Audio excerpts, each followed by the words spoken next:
பெரம்பூரில் முதலமைச்சர் மு.க. ஸ்டாலின் பிரச்சாரத்தில் ஈடுபட்ட காட்சிகளை பார்க்கலாம். இந்தியாவில் எத்தனை மாநகராட்சி இருக்குது? டெல்லி, மும்பை, கல்கட்டான்னு எத்தனை மாநகராட்சியெல்லாம் இருக்குது. ஆனால் மாநகராட்சி சார்பாக யாரும் பாலம் கட்டினதாக வரலாறு கிடையாது. ஆனால் நான் மேயராக இருந்தப்போ சென்னை மாநகராட்சியில் ஏறக்குறைய 10 மேம்பாலங்களை கட்டிய பெருமை எனக்கு உண்டு. எனக்குன்னா உங்களால் உருவாக்கப்பட்டவனா, ஏன்னா மக்களால் தேர்ந்தெடுக்கப்பட்ட மேயர் தான். ஆக அந்த பாலங்கள் கட்டின காரணத்தினால தான் இன்றைக்கி ஓரளவுக்கு போக்குவரத்து ஓரளவுக்கு இன்னும் இருக்குது. அதுக்காக தான் இப்போ நம்ம ஆட்சிக்கு வந்து இந்த 5 வருஷத்தில், ஏற்கனவே இருந்த 5 வருஷத்தில் திராவிட மாடல் ஆட்சி வந்த பிறகு, நான் முதலமைச்சராக வந்த பிறகு இப்போது மாநகராட்சி சார்பில் ஏறக்குறைய 19 பாலங்களை கட்டியிருக்கிறோம். புதுசாக கட்டியிருக்கிறோம். சிறு பாலங்கள் கட்டியிருக்கிறோம். இன்னும் பல பாலங்களை கட்டிக்கிட்டு இருக்கிறோம். மெட்ரோ ரயில் திட்டத்தை கொண்டு வந்திருக்கிறோம்.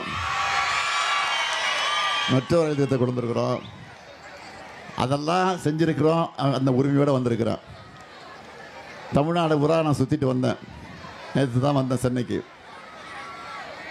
வந்த உடனே இன்றைக்கி உங்களை சந்திக்க வந்திருக்கிறேன். நேற்றைக்கு தென் சென்னை பகுதிக்கு போனேன். இன்றைக்கி வட சென்னை பகுதிக்கு வந்திருக்கிறேன். உங்களை சந்திக்க வந்திருக்கிறேன். அதிகமாக உங்களுக்கு எதுவும் சொல்ல வேண்டிய அவசியம் இல்லை. இருந்தாலும் நான் உங்களை கேட்டுக்கு வருகிறது, உங்களோடு இருந்து உங்களுக்காக பணியாற்றுகிற, உங்கள் வீட்டு ஊழியனாக, உங்களுடைய தொண்டனாக, உங்கள் வீட்டு பிள்ளையாக இருந்து பணியாற்றுகிற ஒருவன் வேணுமா? ஏதோ எங்கோ இருந்து வந்து புதுசாக அரசியலுக்கு வந்து அப்படிப்பட்ட ஒரு நாடகத்தை நடிச்சுக்கிட்டு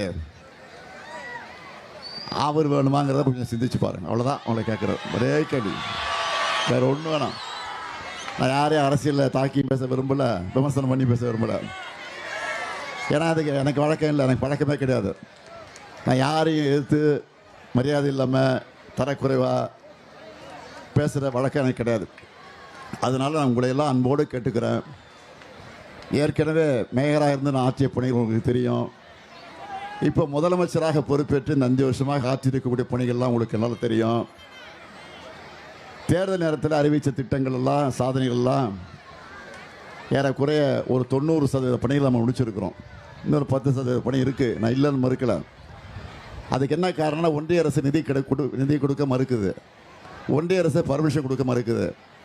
இப்போ மெட்ரோ திட்டத்தை பாருங்கள், பாதியிலே நிற்கிது. முக்கால்வாசி முடிஞ்சிடுச்சு, இன்னும் கொஞ்சம் இருக்குது. அதுக்கு நிதி கொடுக்க மாட்டேங்கிறாங்க. நம்ம வீட்டு பிள்ளைங்க படிக்கிறதுக்கு ஒன்றிய அரசு கொடுக்க வேண்டிய நிதி, அதை கொடுக்க மறுக்கிறாங்க. என்னன்னு கேட்டால், இந்தியை படிக்கணுமா, மும்மொழி திட்டத்தை ஏற்றுக்கணுமா அப்படின்னு கட்டாயப்படுத்துகிறாங்க. நான் சொல்லிட்டேன், நீ 4000 இல்லை 10,000மே கொடுக்குறதுனால நாங்கள் இந்தியை ஏற்றுக்க மாட்டோம், எங்களுக்கு இருமொழி தான் சொல்லிட்டோம். ஆக இப்படியே ஒரு கொடுமை நடந்துக்கிட்டு இருக்கு ஒரு பக்கத்தில். ஆக அதை தான் நான் உங்களிடத்தில் கேட்டுக்க விரும்புகிறது. தேர்தல் நேரத்தில் சொன்னோம்.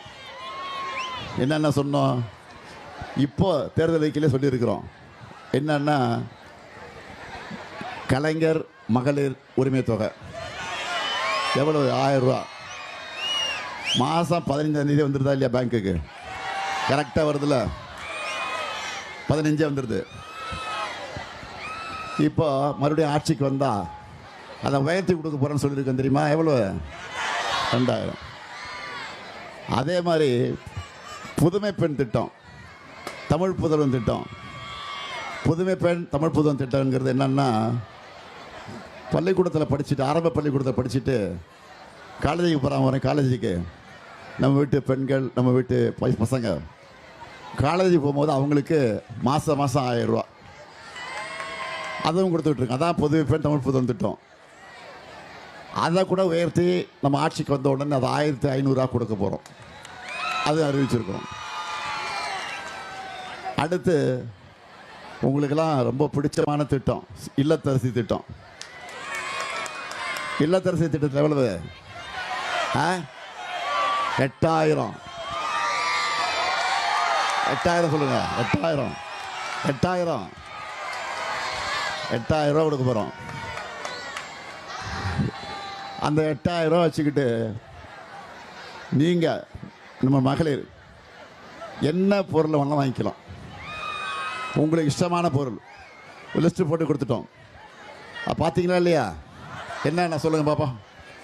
ஃப்ரிட்ஜு, டிவி, வாஷிங் மிஷினு, மேக்கா, ஆக ஒரு 5-6 ஐட்டம் கொடுத்துட்டோம். உங்களுக்கு எந்த ஷாப்புக்கு போகணுமோ அந்த ஷாப்பில் போய் வாங்க. உங்களுக்கு விரும்புகிற ஷாப்பு, நல்ல கம்பெனி, நல்ல குவாலிட்டி, என்ன பொருள் உங்கள் இஷ்டம், உங்கள் சாய்ஸ் இது.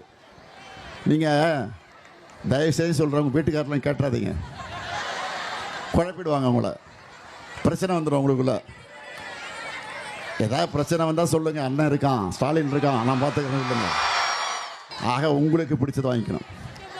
இப்போ இதெல்லாம் எதுக்கு கொடுக்குறோம்? மகளிருக்கு ஏற்கனவே கலைஞர் ஆட்சியில் இருந்தப்போ சொத்தில் சம உரிமை கொடுத்தாரு இல்லையா? வேலைவாய்ப்பில் பெண்களுக்கு 30% இடஒதுக்கீடு கொடுத்தாரு.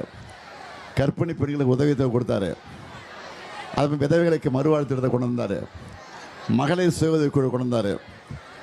இப்போது நம்ம திராவிட மாடல் ஆட்சியில் அவருடைய மகன், கலைஞருடைய மகன் ஸ்டாலின் ஆட்சிக்கு வந்த பிறகு கலைஞர் மகளிர் உரிமை தொகை, அதே மாதிரி புதுமை பெண் திட்டம், ஆட்டோ ஓட்டுறதுக்கு ஆட்டோவுக்கு அதுக்கு கடன், இப்படி பெண்களுக்காக பல திட்டங்களை நாமும் அறிவித்து நடத்திட்டு இருக்கிறோம். என்ன காரணம்? நீங்கள் உரிமையோடு இருக்கணும். ஒரு 1000 ரூபாய்க்காக புருஷன்கிட்ட போய் கோச்சிக்கிட்டு சண்டை போட்டுக்கிட்டு அவன் புருஷன் வந்து கொடுக்க மாட்டேன் சண்டை போட்டு போயிட்டான்னா ஒரு 4 நாள் பிரச்சனை வீட்டில். இதெல்லாம் தேவையா நமக்கு? அதனால தான் உங்களுக்கு இருக்கிற உரிமையை அந்த உரிமை தொகையாக நம்ம கொடுக்குறோம்.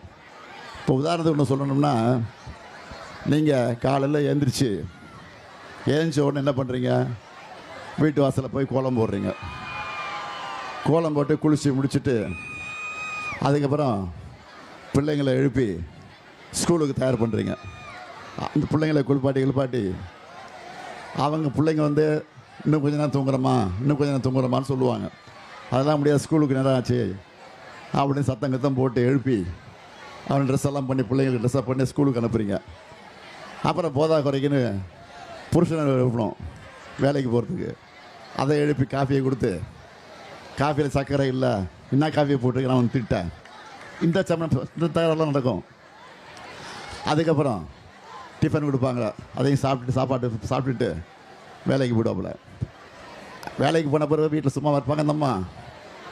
அந்த பாத்திரம்லாம் கழுவி அதை கவுத்து வச்சு அதை காய வச்சு, அதுபோல் வீட்டில் இருந்த துணிமணிலாம் துவைச்சி அயன் பண்ணி, அப்புறம் அவன் வீட்டுக்காரன் வந்து பேண்ட்டை கட்டி போட்டிருப்பான், அது பாட்டு கிடக்கும். அதை எடுத்து பேக்கெட்டில் எதாவது இருக்கான்னு செக் பண்ணி அதை செக் பண்ணிவிட்டு இவ்வளவும் பார்த்துட்டு இந்த வேலையெல்லாம் பண்ணணும். இவ்வளவும் பண்ணுறீங்க. ஆனால் உங்களுக்கு என்ன உரிமை இருக்குது? ஒன்றும் கிடையாது. நம்ம வீட்டில் யாராவது புருஷன்கிட்ட போய் உங்கள் வீட்டில் உங்கள் மனைவி என்ன பண்ணுறேன்னு கேட்டால் அவங்க சும்மா வீட்டில் தான் இருக்காங்க அப்படின்வாங்க. நீங்கள் சும்மா வீட்டில் இருக்கீங்க, பல வேலைகளை செஞ்சுக்கிட்டு இருக்கிறீங்க. ஆக இவ்வளோ வேலை செய்யக்கூடிய உங்களுக்கென்ற உரிமையை தர வேண்டிய என்பதற்காகத்தான் இந்த உரிமை தொகையை நான் அறிமுகப்படுத்தினேன். இதான் உண்மை.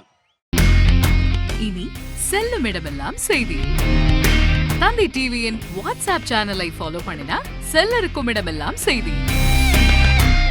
இதோ QR கோட், இப்பவே ஸ்கேன் பண்ணுங்க, ஃபாலோ பண்ணுங்க.